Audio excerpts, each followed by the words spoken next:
Hello everyone, mechanical zone में आप लोगों का स्वागत है। आज का जो लेक्चर है वो लेक्चर हम लोग का लेक्चर नंबर 25 है। प्रीवियस लेक्चर में हम लोगों ने क्या डिफरेंशियल इक्वेशन देखा था, डिफरेंशियल इक्वेशन का डिफिनेशन देखा, ऑर्डर देखा, डिग्री देखा।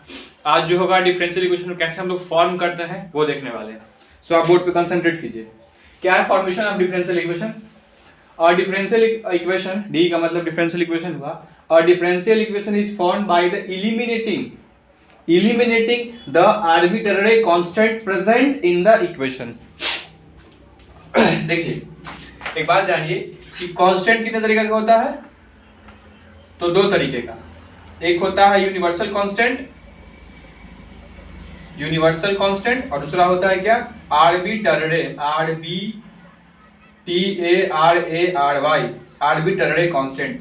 तो दो तरीके का कांस्टेंट हम लोग के मार्केट में अवेलेबल है, ठीक है। तो कह रहा है कि एक डिफरेंशियल इक्वेशन कैसे फॉर्म करता है? तो जब उस इक्वेशन के आर्बिट्ररी कांस्टेंट को हम लोग क्या करते हैं? इलिमिनेट कर देते हैं, मतलब क्या? हटा देते हैं। आई थिंक आपको समझ में आ रहा होगा, बोर्ड पे लिखा हुआ है कि a differential equation is form by eliminating the arbitrary constant present in equation, ठीक है। पहला बात समझ में आ गया। फिर देखेंगे कैसे इसको इलिमिनेट करते हैं हम लोग। फिर and order of differential equation is equal to the number of arbitrary constant present in the equation। ये बड़ा ही इंपॉर्टेंट बात लिखा हुआ है, बड़ा ही इंपॉर्टेंट बात है, ये बहुत इंपॉर्टेंट बात लिखा हुआ है कि एंड ऑर्डर। आपको पता है कि ऑर्डर किसको कहते हैं? पता ऑर्डर के बारे में हम लोग पीछे पढ़ा था कि कितना बार उसको डिफरेंशिएट किया गया है उसी को हम लोग क्या कहते हैं? जितना बार डिफरेंशिएट किया गया है उसी को कितना क्या कहते हैं कि उसका ऑर्डर भाई उतना हो गया। डिग्री क्या? तो ऑर्डर का जो हाईएस्ट पावर होगा उसी को हम लोग क्या कहेंगे? डिग्री कहेंगे। तो यहां कर रहा है कि डिफरेंशियल इक्वेशन का आपको कोई बोले कि बिना इसको सॉल्व किए हुए आप बताइए सिर्फ इक्वेशन को देख के कि इसका ऑर्डर कितना होगा। तो सीधा आपको क्या करना है? देखना है कि उसमें कितना आर्बिट्ररी कांस्टेंट प्रेजेंट है। अगर उसमें आर्बिट्ररी कांस्टेंट 3 को प्रेजेंट है तो उसका ऑर्डर कितना होगा? 3 होगा। सेकंड लाइन कहने का मतलब ये है, उसमें अगर आर्बिट्ररी कांस्टेंट 1 प्रेजेंट है तो उसका ऑर्डर कितना होगा? 1 होगा, ठीक है। आई थिंक आपको समझ में आ रहा होगा। देखिए पहला क्वेश्चन लिया है मैंने कि form the differential equation from the following. Equation क्या दे रखा आपने को? x² + y² = a²। किसका इक्वेशन है? तो ये इक्वेशन किसका है? सर्कल का है। ये इसका यहाँ यूज नहीं पड़ेगा, जान लीजिए, मैंने पहले बता रखा है कि इक्वेशन सर्कल का। चलिए तो कैसे फॉर्म करते हैं वो जानिए। क्या करेंगे? दोनों साइड हम लोग डिफरेंशिएट कर देंगे। तो डिफरेंशिएटिंग बोथ साइड्स, इसका क्या हो जाएगा? x² का 2x, और यहाँ देखिए आई थिंक आपको पता होगा y² की क्या हो जाता है? 2y, और dy/dx। नहीं पता है तो याद कर लीजिए, ऐसा होता है dy/dx। और यहाँ पे क्या? ये तो आर्बिट्ररी कांस्टेंट है तो 0। मैंने बताया था ना कि जो स्टैंडर्ड फॉर्म होता है डिफरेंशियल इक्वेशन का क्या होता है, उसमें dy/dx आना चाहिए। देखिए यहाँ पे dy/dx आ गया है। अब यहाँ से 2 कॉमन निकाल लीजिए। देखिए मेरे पास क्या इक्वेशन आ गया? x + y dy/dx = 0। ये हो गया मेरा रिक्वायर्ड डिफरेंशियल इक्वेशन। अब देखिए नीचे क्या लिखा हुआ है? This is our required differential equation. हो गया। इसका ऑर्डर कितना हुआ? मैंने क्या बताया था पहले भी कि जितना आर्बिट्ररी कांस्टेंट प्रेजेंट है उतना उसका उसका ऑर्डर हो जाएगा। यहाँ से देख भी रहे हैं कि dy/dx कितना डिफरेंशिएट कितना बार किया गया है? इसको डिफरेंशिएट एक बार किया गया है। तो देखिए इसका ऑर्डर कितना हो गया? 1। इस हाईएस्ट ऑर्डर का पावर कितना है? तो 1। तो ऑर्डर भी 1 और डिग्री भी 1। ये बड़ा ही इंपॉर्टेंट था समझने के लिए। इसको अगर समझ रहे होंगे आप तो आगे का जो क्वेश्चन देखेंगे उसको आप इजीली समझ सकते हो। सो गाइस यहाँ तक वीडियो को पॉज करिए और यहाँ तक आप नोट डाउन करिए। आगे का जो मैटर है वो बोर्ड पे हम नोट डाउन करते हैं। चलिए अगर आप नोट डाउन कर लिए होंगे तो आपकी बोर्ड पे जो क्वेश्चन दिख रहा है बड़ा ही इंपॉर्टेंट क्वेश्चन है। देखने में बड़ा इजी लग रहा है बट सॉल्व कैसे होगा वो आप सीखिए। क्वेश्चन क्या है? y = ax + a² + a3। देखिए इसको सॉल्व कैसे करेंगे। आर्बिट्ररी कांस्टेंट कितना प्रेजेंट है? 1। तो पक्का इसका ऑर्डर क्या होने वाला है? 1। आगे ध्यान दीजिए क्या करेंगे, सॉल्व कैसे करेंगे? तो लिखेंगे डिफरेंशिएटिंग बोथ साइड्स। दोनों साइड में क्या करेंगे? डिफरेंशिएट कर लेंगे। तो यहाँ क्या हो जाएगा? dy/dx। इसका क्या हो जाएगा? सिर्फ a होगा, यहाँ पे क्या? 0, यहाँ भी 0। इसको मान लीजिए इक्वेशन 1 और इसको मान लीजिए क्या? इक्वेशन 2। इसको इक्वेशन 1 और इसको इक्वेशन 2। अब देखिए, अब इक्वेशन 1 का यूज हम करते हैं। इक्वेशन 1 बराबर क्या लिखा हुआ है, y बराबर ax प्लस ए स्क्वायर प्लस ए क्यूब, यही लिखा हुआ है ना। अब आगे यहाँ ध्यान दीजिए, a का वैल्यू यहाँ पे क्या आया है, dy बटे dx, तो लिख सकते हैं x dy बटे dx। क्या कोई दिक्कत, नो प्रॉब्लम। लेकिन यहाँ पे क्या है, a स्क्वायर है, मतलब क्या, dy बटे dx का होल स्क्वायर, तो dy बटे dx का होल स्क्वायर। अब क्या है, a क्यूब है, मतलब क्या, dy बटे dx का होल क्यूब। देखिए ये आ गया मेरा, तो मतलब क्या आ गया, मेरे पास आ गया y बराबर x dy बटे dx प्लस dy बटे dx का होल स्क्वायर प्लस dy बटे dx का होल क्यूब। ये आ गया मेरा रिक्वायर्ड डिफरेंशियल इक्वेशन।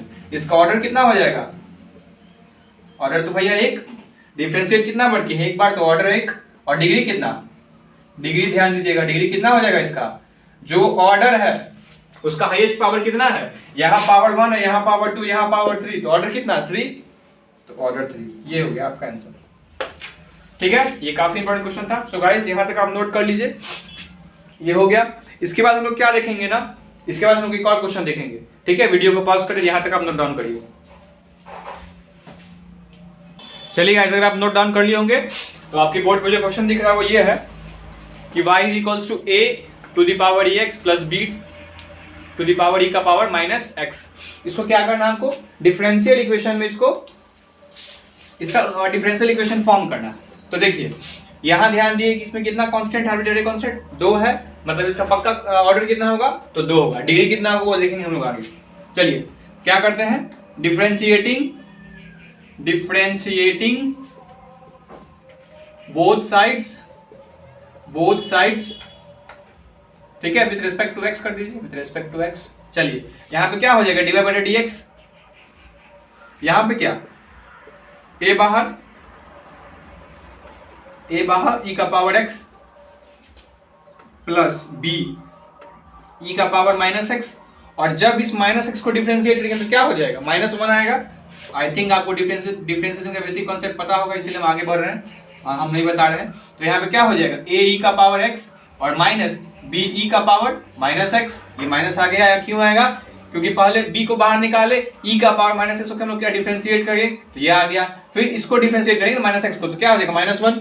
चलिए आगे बढ़िए, इसको क्या करते हैं, फिर से डिफरेंशिएट करेंगे, क्योंकि क्या अभी भी ये फॉर्म में नहीं आया। डबल डिफरेंशिएट करेंगे, d2y बटे dx2 बराबर a e का power x minus b e का पावर माइनस x, और फिर से क्या, फिर से माइनस, इसको जब डिफरेंशिएट करेंगे तो मेरे पास क्या आ गया, मेरे पास आ गया a e का power x plus b e का पावर माइनस x। देखिए क्या ये y के बराबर है, y के बराबर है, तो बराबर y, दैट इज, इसका मतलब क्या हो गया, इसका मतलब हुआ कि d2y बटे dx2 बराबर कितना, y। मतलब क्या कि d2y plus dx2 minus y बराबर 0।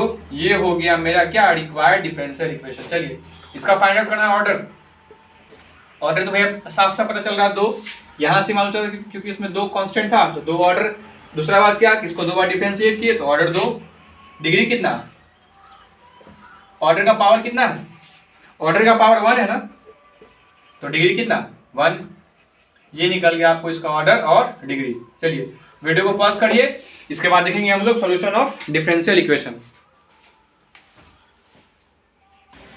सो गाइस अगर आप नोट कर लिए होंगे पिछला वाला, तो अब जो हम लोग पढ़ने वाले हैं वो है सॉल्यूशन ऑफ डिफरेंशियल इक्वेशन, मतलब डिफरेंशियल इक्वेशन को कैसे सॉल्व करेंगे।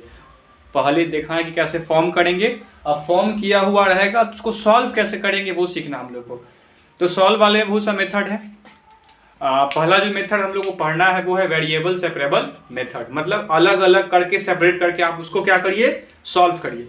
तो कह रहा है इक्वेशन का जो फॉर्म रहेगा, मतलब जिस डिफरेंशियल इक्वेशन को हम लोग वेरिएबल सेपरेबल से सॉल्व करेंगे उसका इक्वेशन क्या होगा, तो fx dx plus gy dy बराबर 0 is solve by direct integration. अगर ऐसा अगर दिख जाएगा तो क्या करेंगे, उसको डायरेक्ट इंटीग्रेशन से उसको सॉल्व करेंगे। चलिए एक क्वेश्चन इसको आप ध्यान दीजिए, कर रहा है कि sec square x tan y dx plus sec square y tan x dy। देखिए यहाँ पे fx dx के फॉर्म में है, fx और gy के फॉर्म में है बराबर 0। मतलब क्या हुआ, ये वेरिएबल सेपरेबल मेथड से बनेगा। क्यों? क्योंकि वेरिएबल सेपरेबल मेथड का जो फॉर्म है, स्टैंडर्ड जो फॉर्म है वो ये है और ये इसी के फॉर्म में है। अब यहाँ ध्यान दीजिए कि इसको हम लोग सॉल्व करके डिफरेंशियल इक्वेशन, मतलब डिफरेंशियल इक्वेशन में कैसे लाएंगे, ठीक है। चलिए ये डिफरेंशियल इक्वेशन मतलब इसको सॉल्व कैसे करेंगे, देखिए हम लोग क्या करेंगे। डायरेक्ट तो ये सॉल्व होगा नहीं, पहला बात डायरेक्ट सॉल्व होगा नहीं, क्योंकि इसका यहाँ लिखा हुआ है कि भैया इसको डायरेक्ट हमको इंटीग्रेट करना है। तो इंटीग्रेट करने पे क्या हट जाएगा, ये dy बाई dx हट जाएगा। देखिए मेन करना क्या है कि इस dx और इस dy को हटाना है हमको। क्या करना है, dx और dy को हटाना है। तो चलिए हटाने के लिए फिर क्या कहा कि अगर आपका वेरिएबल सेपरेबल से सॉल्व करते हैं तो आपको क्या करना पड़ेगा, इसको डायरेक्ट इंटीग्रेट करना पड़ेगा, इस फॉर्म को डायरेक्ट इंटीग्रेट करना पड़ेगा। मतलब क्या डायरेक्ट ये इंटीग्रेट हो जाएगा, ये पूरा नहीं हो पाएगा।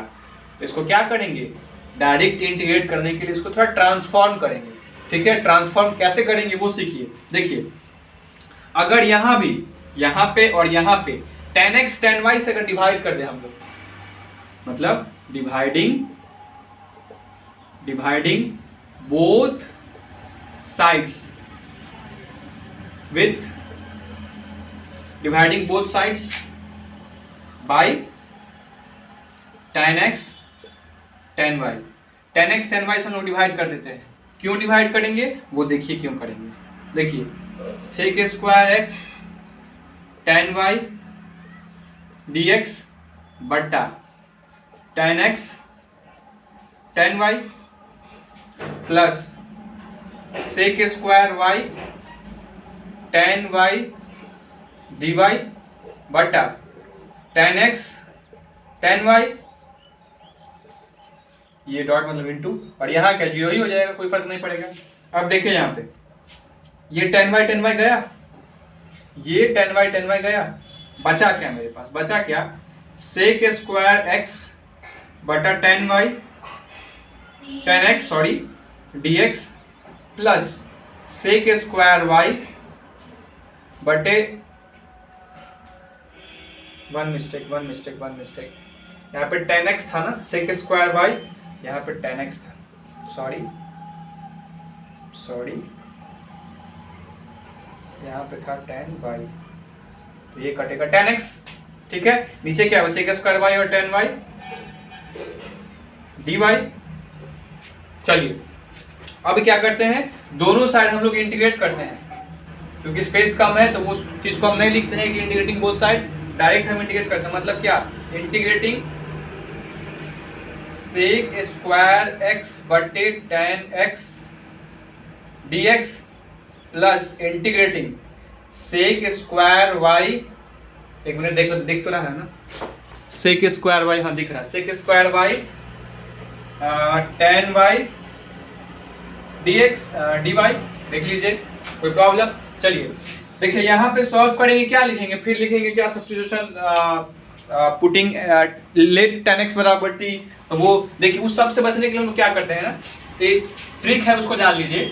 अगर f डैश x हो अब बटा fx हो, मतलब इंटीग्रेशन करना हो, अगर नीचे वाले का डिफरेंशिएशन ऊपर प्रेजेंट हो, देखिए f टैक्स का मतलब क्या होता है कि इसका डिफरेंशिएशन अगर ये प्रेजेंट अगर होगा तो इसका आंसर क्या हो जाएगा, डायरेक्ट log fx हो जाएगा। मतलब यहाँ देखिए नीचे कोई है कोई फंक्शन है, उसका अगर डिफरेंशिएशन ऊपर प्रेजेंट है तो क्या करेंगे, लॉग लगा देंगे नीचे में। मतलब क्या, देखिए यहां से मैं यहां लिख रहा हूं तो यहां क्या हो जाएगा log tan x plus, sorry यहां बराबर 0 लिखना भूल गए, बराबर 0, यहां भी क्या बराबर 0, और इसका भी क्या हो जाएगा tan y हो जाएगा। तो log tan y बराबर क्या, कांस्टेंट। देखिए किस फॉर्म में है, log a plus log b, मतलब क्या log a b, फॉर्मूला होता है log a plus log b, उसका फॉर्मूला क्या होता है log a b, तो log tan x tan y बराबर c। चलिए इसको आप और कर सकते हैं क्या कि देखिए इसी की जगह हम लोग लिख सकते हैं log c, वो भी कांस्टेंट ही होगा।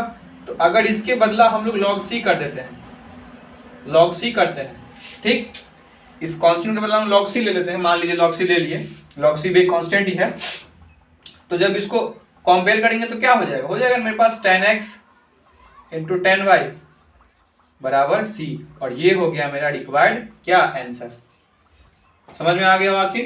आई थिंक देखिए समझने वाला बात ये था कि बस आपको ये जानना था कि अगर नीचे वाले का डिफरेंशिएशन को ऊपर अगर प्रेजेंट है तो डायरेक्ट हमको क्या करना है, log fx कर देना है। नहीं तो आपको सॉल्व करने का मन है तो मैंने क्या बताया था कि मान लीजिए 10x बराबर t, 10x बराबर t सब्स्टिट्यूट करिए, फिर इतना सॉल्व करिए। इन सब से बचने के लिए आपको क्या करना है कि डायरेक्ट log t लगा देना, मतलब log fx log t यहाँ लगा दीजिए। चलिए यहाँ पे c की जगह log c कैसे हुआ तो बता दिया, अगर c कांस्टेंट है तो log c भी क्या है, कांस्टेंट ही होगा। log c दोनों तरफ कंपेयर कर दिए तो 10x प्लस 10y क्या हो जाएगा, 10x इंटू 10y बराबर c। तो ये इस डिफरेंशियल इक्वेशन का, ये मतलब ये जो था इस डिफरेंशियल इक्वेशन का क्या हो गया, ये हो गया इसका सॉल्यूशन। मतलब क्या, यहाँ से dy और dx हट गया, ये सिंपल आपका इक्वेशन आ गया। सो गाइस वीडियो को पॉज करिए, इसके बाद का जो इंपॉर्टेंट क्वेश्चन होगा उसको हम लोग देखेंगे। चलिए गाइस, अगर आप नोट डाउन कर लिए होंगे तो अपने बोर्ड पे देखिए क्या लिखा हुआ है कि dy बाई dx बराबर 1 plus x plus y bracket open 1 plus x। इसको कैसे सॉल्व करेंगे, मतलब डिफरेंशियल, मतलब इसको dy बाई dx को कैसे हम लोग हटाएंगे, इलिमिनेट करेंगे। देखिए यहाँ पे इसके हम लोग सोल्यूशन पार्ट्स में आते, देखिए ये भी क्या है, वेरिएबल सेपरेबल मेथड से ही ये सॉल्व होगा। चलिए यहाँ ध्यान दीजिए, dy बाई dx लिख सकते हैं यहाँ पे, और देखिए 1 प्लस x दोनों जगह कॉमन है तो यहाँ से क्या करते हैं हम लोग 1 प्लस x कॉमन निकाल लेते हैं। तो यहाँ से क्या बच जाएगा 1 प्लस y, यहाँ से 1 और यहाँ से y। आपको समझ में आई थिंक आ भी रहा होगा। अब चलिए कुछ नहीं करना है, जिसका जो फंक्शन है उसको उस साइड ले आइए। मतलब क्या कि dy बटे 1 प्लस y और dx 1 plus x, no problem. इस y को यहाँ ले आया, इस x को यहाँ भेज दिए, जिसका जो फंक्शन था उसके साथ वो आ गया। अब चुपचाप इसको आप इंटीग्रेट कर दीजिए, तो इसका क्या हो जाएगा log 1 प्लस y बराबर, यहाँ देखिए यहाँ पे क्या हो जाएगा, ये हो जाएगा dx और प्लस x dx। इसको जब गुना करिएगा आप तो यही हो जाएगा ना, dx plus x dx।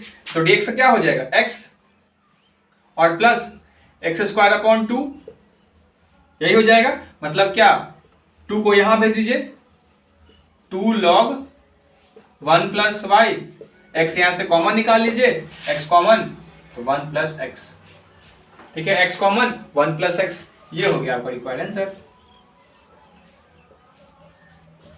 Looking for answer match कर ले रहे हैं,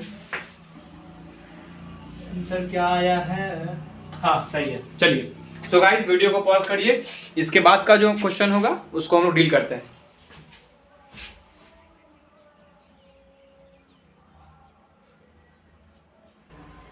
चलिए गाइस, अगर आप नोट डाउन कर लिए होंगे तो अभी जो हम बोल रहे हैं उस बात को ध्यान दीजिए। हर टाइप का सवाल हम बता दे रहे हैं, एक जो टाइप का सवाल बताएंगे हम उसमें 3-4 टाइप का सवाल छुपा रहता है। तो अगर एक भी टाइप के सवाल को अगर आप स्किप करिएगा तो प्रॉब्लम आपको प्रॉब्लम किस लिए होगा, क्योंकि आपके एग्जाम में क्वेश्चन नहीं बन पाएगा। तो जो कॉन्सेप्ट को हम बताते हैं, मेरे हर एक बात को आप ध्यान दीजिए, क्योंकि मेरे एक क्वेश्चन में 3-4 टाइप का क्वेश्चन छुपा रहता है, जैसे इस क्वेश्चन में। तो जो भी मैंने क्वेश्चन क्लासेस में करवाए हैं वो आपके लिए काफ़ी ही इंपॉर्टेंट है, किसी को आप लाइटली मत लीजिए, ठीक है। इस क्वेश्चन पर आप कंसंट्रेट, देखिए क्वेश्चन क्या कर रहा है। क्वेश्चन कर रहा है कि dy बटे dx बराबर cos x plus y. Question छोटा, देखिए यहाँ पे क्या करेंगे, कुछ अपना दिमाग लगाएंगे, क्या करेंगे, लेट मान लेंगे x प्लस वाई बराबर z। इस टाइप के क्वेश्चन को कैसे सॉल्व कर देंगे वो मैं बता रहा हूँ, ठीक है। इस टाइप का क्वेश्चन आएगा तो क्या करेंगे, x प्लस वाई बराबर z पुट करेंगे। तो देखिए जब इसको डिफ्रेंशिएट करेंगे x के रेस्पेक्ट में तो यहाँ क्या 1 और यहाँ क्या dy बटे dx और यहाँ क्या dz अपॉन dx, ठीक है। अब देखिए dy बटे dx बराबर क्या आ गया, dz अपॉन dx माइनस 1। ये क्यों किए, क्योंकि यहाँ मेरा फंक्शन किसका है, dy और dx का है। तो क्या करना पड़ेगा, इसको जब इसको इलिमिनेट किए तो भैया इसके इस डेरिवेटिव्स को क्या करना पड़ेगा, इलिमिनेट करना पड़ेगा। तो इलिमिनेट किए तो क्या आ गया, dy बटे dx बराबर dz बटे dx माइनस 1। अब देखिए ये दोनों जो है ये और ये क्या dy बटे dx के बराबर है? तो इसका मतलब क्या, ये और ये भी बराबर होगा। और x प्लस वाई बराबर हम लोग क्या माने, z। तो देखिए cos z बराबर dz बटे dx माइनस 1। ठीक है, अब आगे ध्यान दीजिए, dz अपॉन dx बराबर इधर आके 1 प्लस, तो 1 प्लस कॉस जेड। चलिए इसका मतलब क्या कि हमने क्या बताया कि जिसका फंक्शन होगा उसी का डेरिवेटिव्स वहां यूज करना है। तो फंक्शन भैया इसका था, डेरिवेटिव से नीचे आएगा। तो dz upon 1 plus cos Z बराबर क्या, ये इधर किया तो dx। अब देखिए मैंने बताया था ना कि 1 प्लस कॉस थीटा कितना होता है, 2 कॉस स्क्वायर थीटा बटे 2। तो 2 cos square z upon 2 dz dx। चलिए अब क्या 1/2 वो बाहर निकालिए, 1/2 बाहर, और इसको इंटीग्रेट कर दीजिए। तो जब ऊपर जाएगा तो क्या हो जाएगा सेक, तो सेक स्क्वायर जेड अपॉन 2, और यहाँ पे क्या dz, sec square z upon 2 dz, और यहाँ से क्या dx। तो इसका क्या हो जाएगा 1/2 tan z बटे 2। और मैंने क्या बताया था कि जो एंगल होगा उसको क्या करेंगे, उसके कोएफिशिएंट उसको डिवाइड करेंगे। तो डिवाइड किए तो 2 ऊपर जाएगा कट जाएगा, और इधर क्या x, तो इधर कितना आ गया tan z आया। z का मतलब क्या x प्लस वाई, तो tan x प्लस वाई, नीचे 2 था तो नीचे 2 बराबर x, और ये हो गया आपका रिक्वायर्ड आंसर। काफी इंपॉर्टेंट था, इसको लाइटली मत लीजिए। इसके बाद जो है हम लोग पढ़ने वाले हैं होमोजीनस डिफरेंशियल इक्वेशन को कैसे सॉल्व करते हैं, वो हम लोग देखेंगे नेक्स्ट लेक्चर में। सो गाइस यहाँ तक को आप कॉपी को अपडेट कर लीजिए, बार बार पढ़ते रहिए क्योंकि एग्जाम का डेट काफ़ी नियर है, काफ़ी नज़दीक है। सो आज के लिए इतना ही, थैंक यू।